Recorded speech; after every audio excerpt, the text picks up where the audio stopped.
नमस्कार दोस्तों, आप सभी का हमारे नए वीडियो में स्वागत है।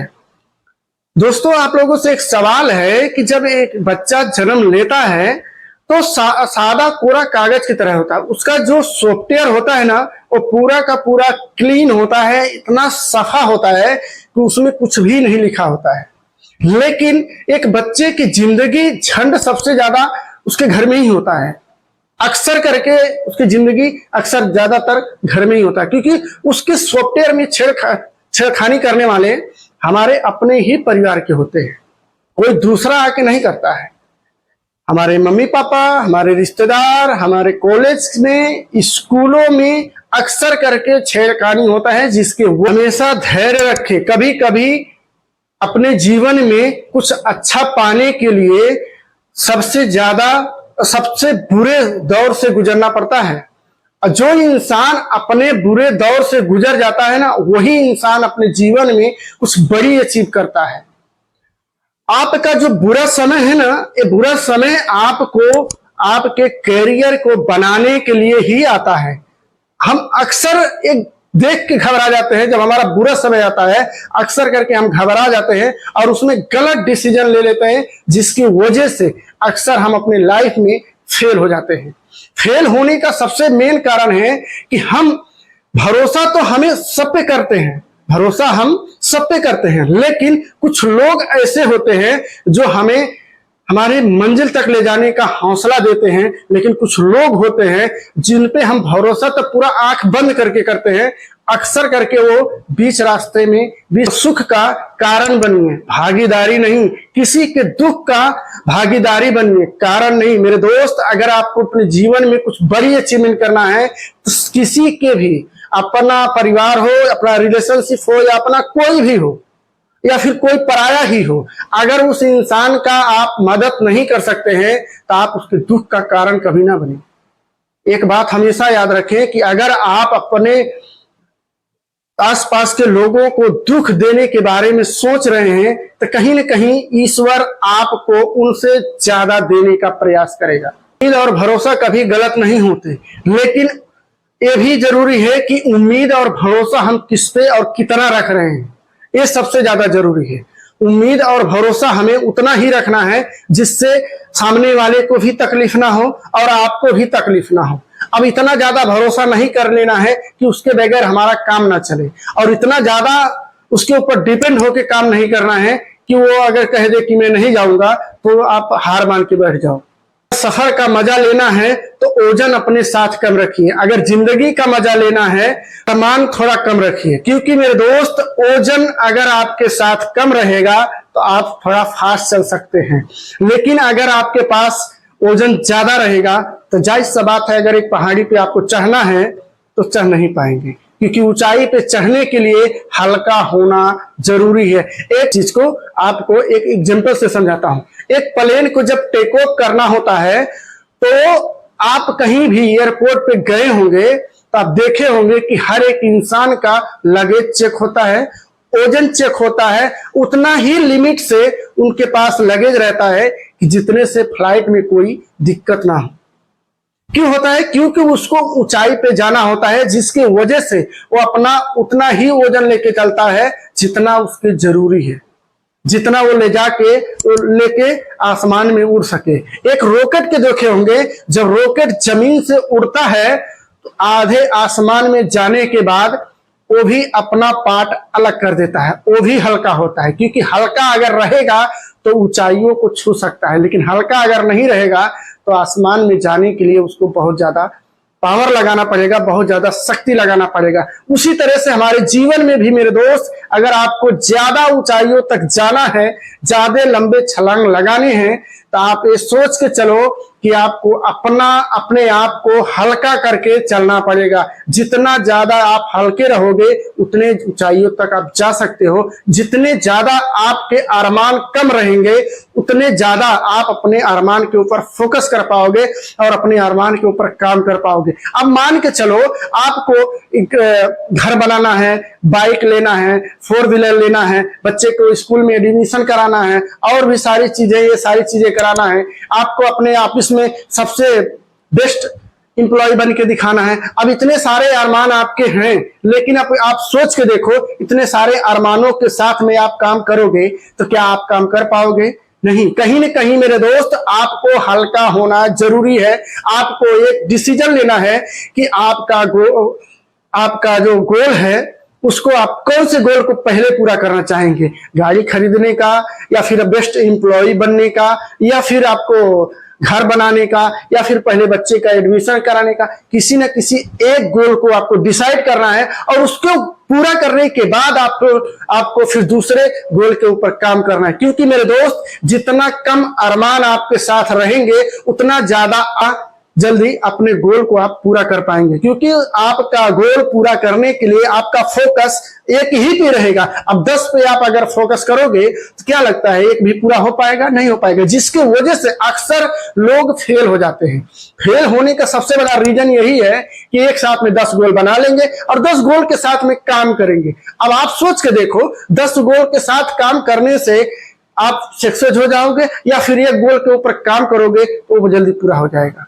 आपको अगर मैं कहूं 20 किलो वजन ले लीजिए और लेके पहाड़ पे चढ़ना है, पहाड़ पे चढ़ना है, क्या आप चढ़ पाएंगे? नहीं। अगर मैं ये कहूं एक 5 किलो ले लो, 5 किलो ले जाके उस पर रख के आओ, फिर आके लेके जाओ, क्या उसको आप पूरा कर पाओगे या नहीं कर पाओगे? कर लोगे, क्योंकि वो 5 किलो हो गया, आपका वजन हल्का हो गया। हल्का होने की वजह से आप फटाक से गए, फटाक से फिर वापस आके फिर उसको लेके गए। उसी तरह से आपको अपने छोटे छोटे गोल को पूरा करने के लिए, अपने सक्सेस को पाने के लिए आपको छोटे छोटे पार्ट में उनको अलग करके रखना है और डिसाइड करके बनाना है कि कौन से गोल को, किसको पहले हमें अचीव करना है और कहां पे मुझे जाना है। एक प्लेन को लगेज का वेट ना किया जाए तो क्या लगता है हर एक इंसान अगर 1 कुंटल लेके जाए तो प्लेन का वजन बढ़ जाएगा या नहीं?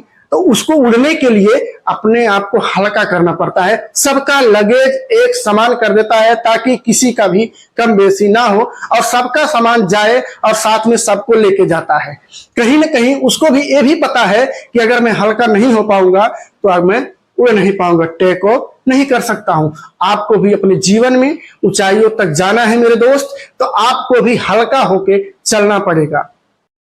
किसी के दुख में भागीदारी बनेंगे तो आप सबसे बड़े महान कहेंगे। अगर किसी के दुख के कारण बनेंगे तो आपसे बड़ा दुखी इंसान कोई नहीं होगा। क्योंकि मेरे दोस्त, भागीदारी बनने का सौभाग्य वही अचीव कर सकता है जिसके अंदर एक सोचने और समझने की क्षमता होती है कि यार सामने वाले के पास दुख है। अगर आप उसका दुख तो बांट नहीं सकते हैं, लेकिन उसके दुख में खड़े हो जाएंगे, भाई मैं तेरे साथ हूं, कोई प्रॉब्लम होता है तो मुझे याद कर। क्या लगता है मेरे दोस्त, सामने वाला आपको गाली देगा? नहीं। अगर आप उसके दुख का कारण बन गए, आपके वजह से सामने वाला तकलीफ में है, क्या वो आपको गाली देगा या नहीं देगा? जरूर देगा। क्योंकि मेरे दोस्त, आप उसको दुख दिए हैं। दुख देने के बाद, दुख पाने के बाद इंसान सिर्फ गाली ही देता है और शराब भी देता है। कुछ लोग, आपको मैं एक कहानी सुनाता हूं, बहुत छोटी सी है। एक मछुआरा था, वो डेली का उसका काम था मछली को पकड़ना, मछली को पकड़ना। अब वो इंसान मछली एक दिन पकड़ रहा था नदी के किनारे पे, तो एक वहां से डाकू गुजर रहा था। वो डाकू जाके उस मछुआरे से पूरी मछली ले लिया। लेने के बाद जाने लगा। जाते वक्त एक मछली जिंदा थी, वो मछली उसके हाथ में काट ली। एक मछली उसके हाथ में या अंगुली में काट लिया। अब जब अंगुली में काट लिया तो वो डॉक्टर के पास गया। अब डॉक्टर के पास जाने के बाद वो डॉक्टर बोल रहा है कैसे, क्या हो गया? वो बोल रहा है पता नहीं सर कैसे कट गया, मुझे समझ में नहीं आया, पर थोड़ा पट्टी लगा दीजिए। अब वो डॉक्टर क्या किया, उसमें दवा लगा के पट्टी लगा दिया। बोला 3 दिन के बाद आके दिखा लेना, 3 दिन के बाद आके इसको दिखा लेना, चेक करा लेना, फिर देखता हूँ कैसा इसका इलाज करना है, क्या करना है। अब 3 दिन के बाद जब वो वापस आया, वापस आने के बाद उसकी अंगुली आधा खत्म हो गई, मतलब सड़ने लगी। मछली का कटा हुआ था, अब वो सड़ने लगा। जब आधा सड़ गया तो डॉक्टर बोल रहा है भाई आपकी उंगली को काटना पड़ेगा, क्योंकि आपकी उंगली को अगर मैं नहीं काटूंगा तो हो सकता है आने वाले कुछ समय के बाद आपका हाथ ही काटना पड़ जाए। अब वो बोला ठीक कोई बात नहीं डॉक्टर साहब, एक उंगली अगर जाता है तो जाने दीजिए, कोई बात नहीं, काट दीजिए और मेरा हाथ कम से कम ठीक रहेगा, मैं और कुछ काम कर पाऊंगा। अब उसने, डॉक्टर ने आरी निकाला, काट दिया, काट के पट्टी वट्टी मलहम करके भेज दिया। बोला 4 दिन के बाद फिर आ जाना, दिखा लेना, एक बार चेक कराना जरूरी है। क्योंकि हर एक डॉक्टर बोलते हैं 2 दिन 4 दिन बाद आके दिखाना जरूरी है, क्योंकि भाई उनको भी पता चले कि मैंने दवा जो किया है तो फीडबैक कैसा है। अब 4 दिन के बाद फिर जब वापस आया वो व्यक्ति, आने के बाद में बोला, डॉक्टर देख रहे हैं तो उसका हाथ आधा निकलने लगा, सड़ने लगा। अब हाथ जब सड़ने लगा, बोल रहे हैं कि इस पे से आपका काटना पड़ेगा, क्योंकि अगर यहाँ से नहीं काटूंगा तो जाहिर सी बात है और भी आगे जा सकता है। अब क्या मरता ना क्या करता भाई, हाथ सड़ रहा है, अब हाथ थोड़ा सा सड़ा है, अभी पूरा सड़ने वाला है, तो उससे अच्छा है कि जो बचा है उसी को कटवा लो। अब वो बोले ठीक है काट दीजिए। अब काट दिए, काट के पट्टी वट्टी कर दिए, फिर बोले जाओ 4 दिन के बाद आना। 4 दिन के बाद आए, आने के बाद डॉक्टर ने देखा, पूरा हैरान रह गया। हैरान होने के बजाय, ठीक होने के बजाय हाथ और सड़ने लगा। अब यहां से सड़ गया। अब डॉक्टर बोला यहां से काटना पड़ेगा। जब डॉक्टर काट ओट के फिर से इलाज कर दिए, इलाज करने के बाद बोले एक बात बता भाई, कोई कहीं तूने कोई गलती तो नहीं किया है, कोई किसी को सताया तो नहीं है? तो सामने वाला सोचने लगा यार किसको मैं सताया हूं, किसी को तो नहीं सताया हूं। फिर उसके दिमाग में आया यार नहीं, मैंने एक मछुआरे की मछली को छीन लिया था और वो मछली मुझे काटा था। अब ये बात तो डॉक्टर को बताया नहीं, लेकिन उसके माइंड में आया कि मैंने ये किया था। अब उसको एहसास हुआ कि मैंने ये किया था, शायद हो सकता है कि उसी की वजह से हो रहा हो। अब उस डॉक्टर ने कहा ठीक है कोई बात नहीं, नहीं बताना चाहते हो कोई बात नहीं, मत बताओ, लेकिन एक बात ध्यान रखना कि आप अगर किसी को सताए हो, दिक्कत में डाले हो, जिसके वजह से आपके पास ये सारी चीजें हो रही हैं, आप अगर जाके उससे माफी मांग लो, अगर वो अगला आदमी आपको माफ कर देता है तो शायद हो सकता है कि आपका हाथ और बच सकता है, अभी जो बाकी है कटने का हो सकता है बच जाए। अब वो आदमी वहां से निकलते ही सीधे मछुआरे के पास पहुंचा। मछुआरे के पास पहुंचने के बाद उसने बोला एक बात बताओ भाई, मैंने तुम्हारा मछली जितना लिया था मैं उतना मछली आपको दे रहा हूं, लेकिन आप एक बात सिर्फ मुझे बता दो कि आपने मुझे शराब क्यों दिया था? अब उसने कहा मैंने तो शराब कोई नहीं दिया है, आपने मेरे साथ तो कुछ किया नहीं है, तो मैं आपको शराब क्यों दूंगा? उसने कहा नहीं, आपने शराब दिया है जिसकी वजह से आज मेरा हाथ देखो इतना कट गया। आज से 15 दिन पहले मैंने तुमसे मछली छीना था, आज मेरा हाथ देखो यहां से निकल गया। भाई मुझे माफ कर दो, चाहिए तो मैं उसका 4 गुना मछली आपको ला के दूंगा, लेकिन मुझे माफ कर दो। उसने कहा मैंने ऐसा कुछ नहीं कहा है, ना ही मैंने आपको गाली दिया है, ना ही मैंने आपको शराब दिया है, ना ही मैंने कुछ कहा है किसी से, बस मैंने ना ही कोई जादू टोना किया, बस मैंने एक ही चीज किया था, मैंने कहा मुझसे ताकतवर ये इंसान था, इसने मेरी मछली को छीन लिया है। आपसे ताकतवर कोई इस दुनिया में नहीं है, आपके सीसीटीवी कैमरा से कोई बच नहीं सकता। आप अगर चाहोगे तो आप जो चाहो वो आप कर सकते हो। बस मैंने इतना ही कहा था और मैंने कुछ भी नहीं कहा था किसी से, ना किसी आदमी से शिकायत किया था, ना ही भगवान से कोई शिकायत किया था। बस इतना ही कहा था आपके सीसीटीवी कैमरा से कोई न बच सका है न बच सकेगा, बाकी आप देख लो, मुझे नहीं पता है। मुझसे ताकतवर था, मेरी मछली को छीन के लेके गया। अब उसको ये बात पूरी समझ में आ गई कि ये ऊपर वाले का एक करिश्मा है। वो मछली कोई दूसरा नहीं, ईश्वर के रूप में एक मछली था और उसने मेरे हाथ को काटा और आज मेरा हाथ इतना निकल गया। मेरे दोस्त, आप जैसा कर्म करोगे आपके पास वापस वैसे ही आएगा। आप सोच के देखो, आप जब आसमान में पत्थर फेंकते हो क्या वो वापस आता है या नहीं आता? उसी के पास आता है जिसने उसे फेंका होता है। आप अगर किसी की निंदा कर रहे हो, आप किसी की बुराई कर रहे हो, तो क्या वो सामने वाले को लग रहा है या आपके पास आ रहा है? आप किसी का पीठ पीछे बुराई कर रहे हो, किसी को गाली दे रहे हो, सामने वाला तो सुन नहीं रहा है जिसको आप गाली दे रहे हो। सामने वाले को सामने ही गाली दोगे तो हो सकता है वो सुनेगा, तो भाई जैसे बात हो लड़ेगा। अगर आप पीठ पीछे उसकी बुराई कर रहे हो तो जैसे बात हो वो आपके पास ही वापस आएगा, क्योंकि आसमान में आप कुछ भी फेंकोगे तो आपके पास ही आएगा। आप लोगों से छोटा सा सवाल है, मूर्ख और शंख में क्या फर्क है? मूर्ख और शंख में क्या फर्क है?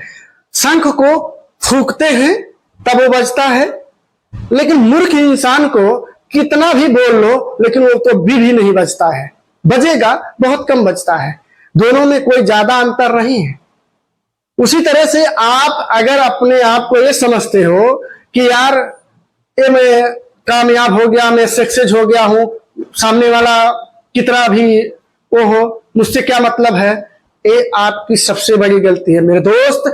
आप अगर आज ऊंचाइयों पे जा रहे हो, आज अगर आप ऊंचाइयों पे पहुंचने वाले हो, तो एक बात हमेशा याद रखना कि अपना सदा व्यवहार बेहतर बना के रखना, क्योंकि ऊंचाइयों पे जाने के बाद नीचे आना भी पड़ सकता है। प्लेन कितना भी ऊंचे जाता है, रॉकेट कितनी भी ऊंचाइयों तक जाता है, लेकिन एक दिन उसको नीचे आना पड़ता है। क्योंकि अगर आपका सदा व्यवहार अच्छा नहीं रहा और आपको लोग अच्छे से नहीं जानेंगे, तो क्या लगता है मेरे दोस्त, आपको आने के बाद आपकी लोग अगर बुराई करेंगे तो क्या आपको अच्छा लगेगा? नहीं, क्योंकि आपका सदा व्यवहार ही आपको आपका सदा व्यवहार अगर अच्छा रहा ना, तो कोई भी आपकी बुराई करेगा ना, तो कोई भी दूसरा विश्वास नहीं करेगा कि सामने वाला कोई गलत काम कर सकता है, क्योंकि आपका सदा व्यवहार बेहतर था, जिसकी वजह से लोग आपके छवि को जानते हैं और पहचानते हैं।